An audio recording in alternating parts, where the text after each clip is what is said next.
Hi, I'm Climer.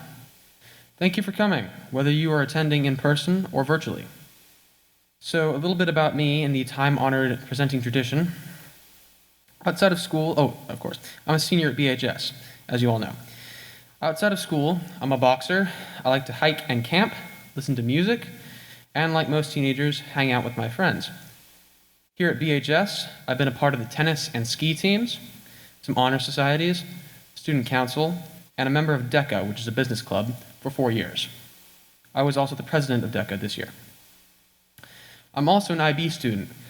It doesn't really matter what activities I've done or my hobbies, because all of your high schoolers are busy doing a different list of activities that keep them busy and happy and probably very stressed out. So the reason you're all here sitting looking at me today is my CAS project, which is like a senior project for IB diploma candidates.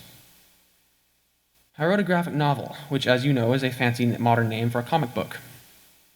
It's addressing stress in today's teenager.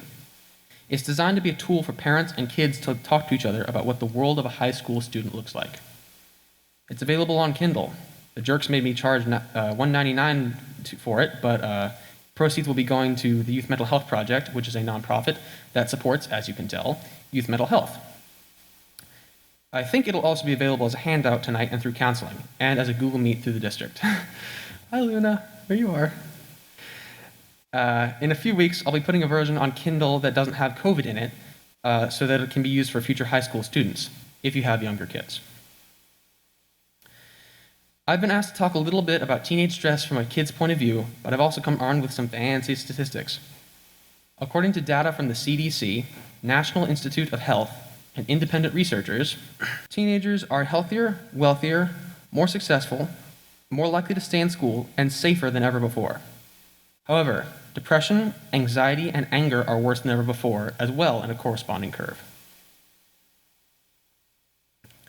Why is this happening? I think it's because the world is evolving more rapidly than ever, and we are having trouble keeping up.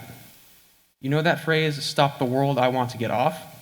We've all felt that way, but teenagers aren't yet equipped to handle it with the maturity of you adults. My book, 21st Century Teenager, is a day in the life of a typical high school student. It pokes a little bit of fun at the frenetic schedules, social pressures, exhaustion, insanity of the lunchroom, stress of tryouts, academic expectations, and worries of an average Joe. It's a humorous, I hope, and slightly exaggerated look at the way the world looks through your kids' eyes, but honestly, just slightly exaggerated. To illustrate my point, this is a look at some of what the last week held for me. Returning to school full-time for the first time in a year. Spanish oral presentation. Final IB history project. Hearing about college rejections or acceptances. OT appointments. Spanish paper 1, which is like a practice test for IB exams. Largest AP stats exam of the year. PT appointments. Sports tryouts every day. Spanish group project. Turning DECA over to newly elected officers. Financial aid and scholarships being given, or not. Car broke down. Boxing class. IB English paper 1. Created this presentation. End of quarter and a physics lab. At least my job isn't going on right now. That was put on hold because of COVID. And no, I didn't just pick a tough week. This week was exciting as well. But all of your kids' weeks look like this. The content might not be exact, but the length of the list is equally daunting, or worse in some cases. Not to mention trying to have some semblance of a social life and make occasional eye contact with their parents, which I imagine some of your children haven't been doing much of lately. Being a teenager is tough in any era. Ever since kids have been in school, there's always been stressors, such as learning, performing, social pressure, and hormones. Although we don't have to worry about polio or getting burned at the stake, so that's a bonus. When my parents were in school, and maybe you all too, more pressure was added. These are all issues that plagued generations before mine, and probably most of you. Yes, I'm aware that we aren't the first generation to have stressful teenage years. I've seen The Breakfast Club and Ferris Bueller's Day Off, and they don't look like particularly fun representations of high school. So unless you went to Ridgemont High with Spicoli, high school was stressful for you too. This presentation isn't supposed to be a we have it worse contest. That's not what this is about. We just have it different. Through a combination of verified statistics and personal opinion, I've come to the conclusion that some of the pressures from when you were in high school are even alleviated a little for us. For instance, the pressure to be like everyone else, which I'm sure you felt, is less intense than 30 years ago. We are more accepting of people who are different from us, and you are raising us to value people's various talents and differences. And how about bigotry? It hasn't gone away, but we're talking about it like we did in advisory last month. Props to Mr. Zokis for doing that. And it's also a lot easier to call attention to it when it happens. Those issues aren't gone, but as I mentioned before, teenagers are statistically healthier, wealthier, wiser, well, maybe not wiser, but more educated and more risk averse than ever. And I never had to walk uphill both ways in the snow to get to school. But since you've been in high school, a lot has changed. Here's a look at what is in a high school student's world today, much of which didn't exist when you were our age. Pretty incredible, huh? It's a lot to occupy our attention. And while the vast majority of these things are awesome, can you imagine trying to get through COVID without Google Meet and Zoom? Or Netflix for that matter? I mean, what was the world like before cat videos? Thanks, YouTube. I couldn't have created my CAST project or given this presentation without Photoshop, a laptop, Google, Zoom or Google Meet, digital photography, the internet, Wi-Fi, and email. I can use instant messaging to talk to my friends anytime I want, in the middle of class. Just kidding, Mr. Jokis, I don't do that, but I could hypothetically. So while the vast majority of these things are awesome, there's a lot that's the opposite of awesome.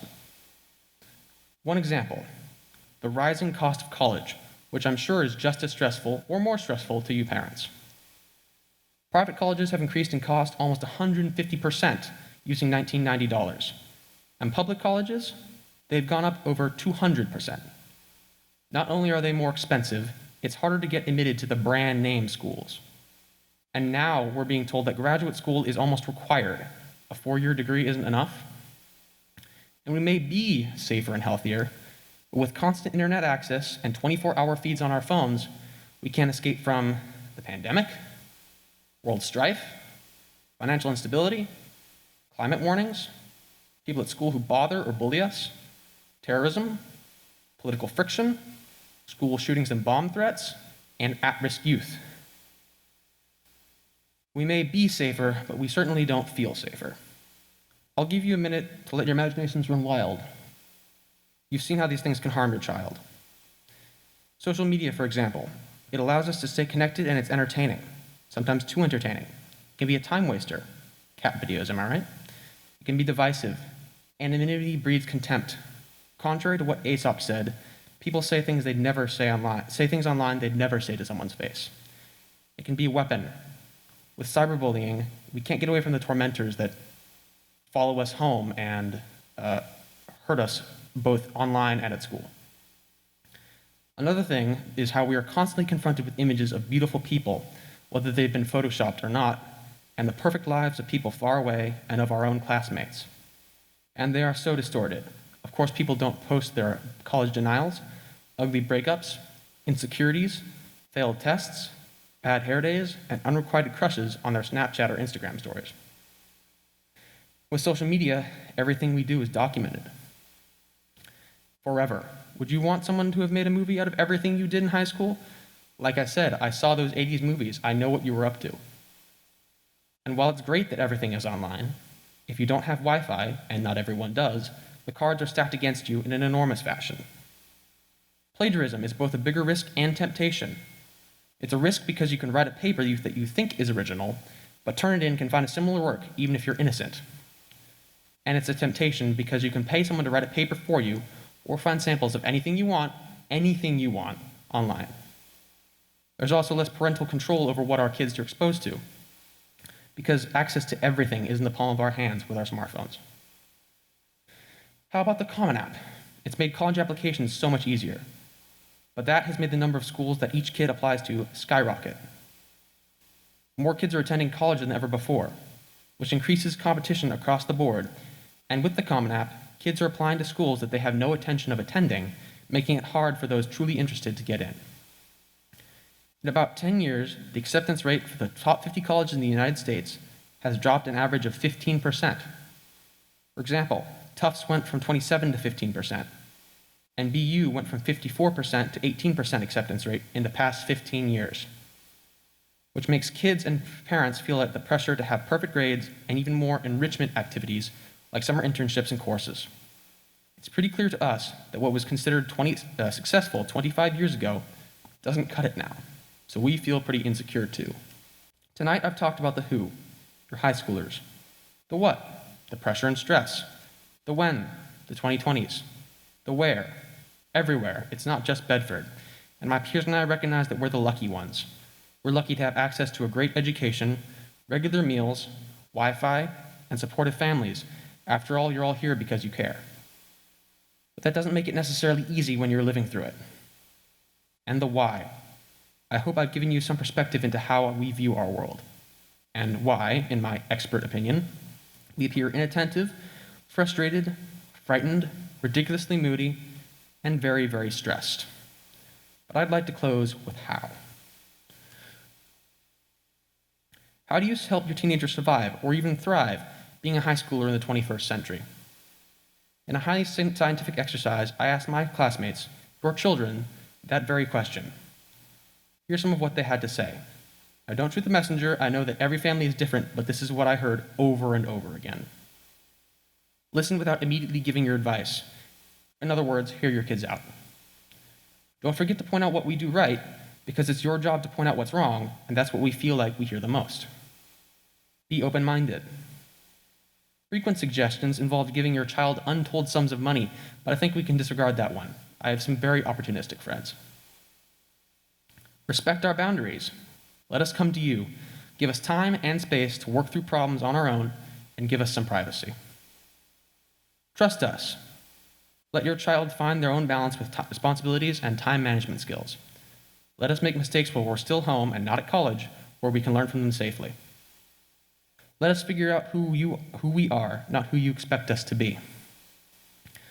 A lot of the above suggestions fall under the umbrella of don't micromanage. We're growing up. You can create a safety net for us without trapping us in it. And in a beautiful twist of irony, the last point is don't worry, even though I've just given you a list of things to worry about. The degree to which you're stressing out is stressing us out. Thank you for caring enough about your teenagers to be here tonight, or watch this tonight. And thank you for listening to my presentation about being a high school student in the 2020s. I hope you all listen to your kids as carefully as you listened to me this evening, at least I hope you listened carefully, because what they say to you is far more important than what I said tonight. Thank you.